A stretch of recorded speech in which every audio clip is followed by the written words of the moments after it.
Dans la nuit du 7 au 8 août dernier, la Géorgie attaque l'Ossétie du Sud. Elle veut mettre au pas cette région séparatiste pro-russe. Mais dès le lendemain, la Russie contre-attaque. Elle inflige en quelques jours une défaite cuisante à l'armée géorgienne et s'avance en son territoire. La France, présidente de l'Union européenne, va devoir agir prudemment. Nicolas Sarkozy tente une médiation. Objectif, stopper les combats. Le 12 août, le président négocie au nom de l'Europe à Moscou un plan de paix en 6 points. Un plan favorable à la Russie qui ne garantit pas l'intégrité territoriale de la Géorgie. Car l'Union européenne ne veut pas se fâcher avec le géant russe. Malgré cette interdépendance économique, les Russes ne respectent pas le plan de paix européen. En position de force sur le terrain, ils mettent plus de 10 jours à entamer le retrait de leurs troupes. Et le 26 août, en dépit des protestations européennes, ils reconnaissent l'indépendance des régions séparatistes de l'Abkhazie et de l'Ossétie du Sud. J'ai signé les décrets sur la reconnaissance par la Russie de l'indépendance de l'Ossétie du Sud et de l'Abkhazie. Des Russes déterminés à déstabiliser le président Mikhail Saakachvili, trop proche à leurs yeux des Américains. Car depuis la chute de l'URSS, les États-Unis via l'OTAN n'ont cessé d'étendre leur influence. La Géorgie et l'Ukraine, voisines de la Russie, veulent aussi y adhérer. Toujours présents en Géorgie, en contradiction avec le plan de paix, les Russes obligent les Européens à réagir.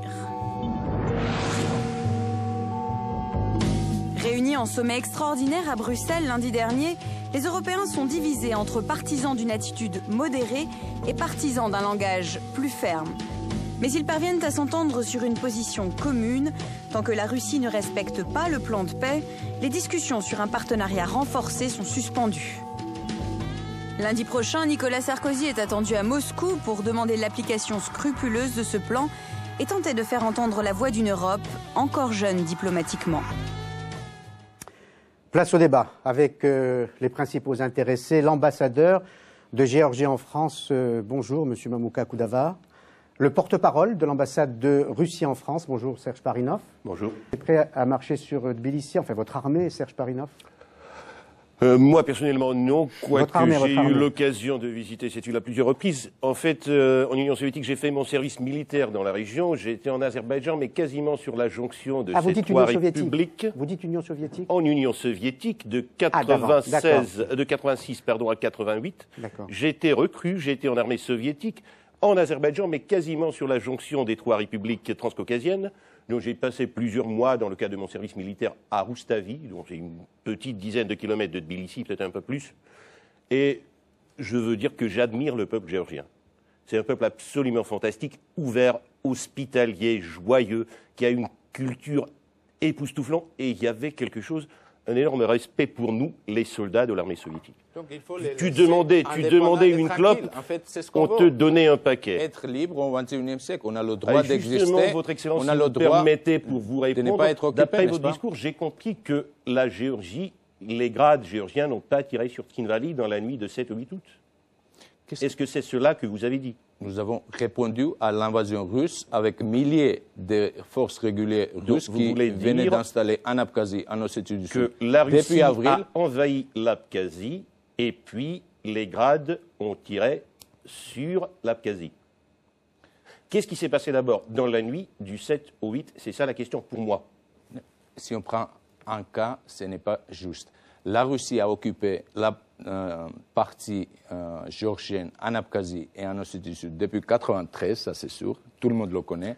La Russie a amené en avril milliers de soldats russes qui s'est comporté si brutalement dans cette guerre, et la Géorgie, comme chaque pays indépendant gouvernement, pouvait réagir. Sinon, on avait déjà l'annexion de la capitale Tbilissi. Si vous le permettez, messieurs, je vais donner la parole.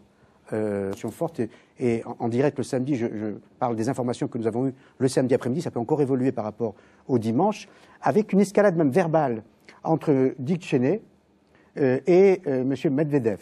Et d'ailleurs, il y a la présence d'un navire de guerre américain dans les parages. On dit même qu'il y a des navires de guerre allemands, espagnols, polonais, américains, peut-être de l'OTAN, qui rôdent en mer Noire. On voit bien une escalade, et vous reprendrez. Serge Parinov.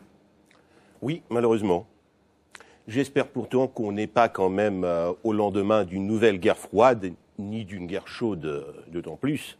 Mais la seule chose dans cette situation que je peux faire, c'est reprendre les paroles de mon président qui a dit « La Russie ne cherche pas l'escalade. Elle ne cherche pas le conflit avec l'Occident, ni la reprise de la guerre froide qui nous a apporté à tous tant de malheur. Mais si la volonté de nos partenaires occidentaux sera prendre le cap à la confrontation, on n'aura que le suivre. » Vous y êtes prêt. Et d'ailleurs, le président Medvedev l'a dit à Moscou. On a mesuré la responsabilité et les conséquences éventuelles de la décision que le président a prise le 26 août de reconnaître l'indépendance de l'Abkhazie Sud, de l'Ossétie du Sud. Ça, c'est un point de non-retour. Vous n'y reviendrez pas. C'était une décision réfléchie et prise en toute conscience des conséquences qui peuvent en découler. C'est immorale et irresponsable. Pourquoi? Parce qu'on ne peut pas chasser plus de 50% des populations de ces deux territoires et après demander seulement à minorité qui existe là-bas, les Ossètes et les Abkhazes, qu'est-ce que vous voulez? Si vous êtes de Moscou et il y a des quartiers qui sont habités par les étrangers, est-ce qu'ils peuvent décréter l'indépendance à Moscou? C'est ça, c'est ce qui se passe, la Géorgie. Votre Excellence. C'est une décision tout à fait immorale, la loi, non seulement illégale, ça a été reconnu par l'ONU, par l'Union européenne, et vous allez payer le prix. Si vous permettez que je vous réponde, je ne vais même pas évoquer le précédent de Kosovo, mais la loi de l'Union soviétique sur les modalités de sortie des républiques socialistes soviétiques de l'Union, en application de laquelle la Géorgie fut une des premières à sortir de la composition de l'Union soviétique à l'époque, stipulait le droit des territoires et des régions autonomes appartenant à la République sortante de décider par eux-mêmes de leur sort. Et c'est en ce moment que les deux autonomies, vous les Russes, vous avez le plus grand pays au monde. Abkhazie, ont demandé le droit de rester en Union soviétique. La réponse à quelle demande était la suppression de leur statut d'autonomie. Votre Excellence, excusez-moi, c'est la loi et c'est l'histoire. Nathalie Marinov. Si on parle de la Crimée, il y a quand même des choses similaires dans la situation de la Crimée et des régions géorgiennes, Ossétie et Abkhazie. C'est que, comme Staline a tracé à sa guise les frontières administratives dans le Caucase, faisant don à son pays natal, la Géorgie, de ces deux régions, Khrouchtchev en a fait don de la Crimée à son pays natal, à sa république natale, l'Ukraine. Mais il y a aussi un élément clé, une différence majeure, qu'en Ukraine, il n'y a jamais eu de confrontation militaire entre la population de la Crimée et du reste du pays. Et j'espère qu'il n'y aura pas d'agression et des bombardements perpétrés par le gouvernement contre la population civile de cette presqu'île. On va devoir mettre fin à ce débat. C'est une dernière question à tous deux messieurs. Je pense qu'on aurait tort de prendre à la légère la confrontation qui s'annonce en ce moment, je vous ai bien entendu.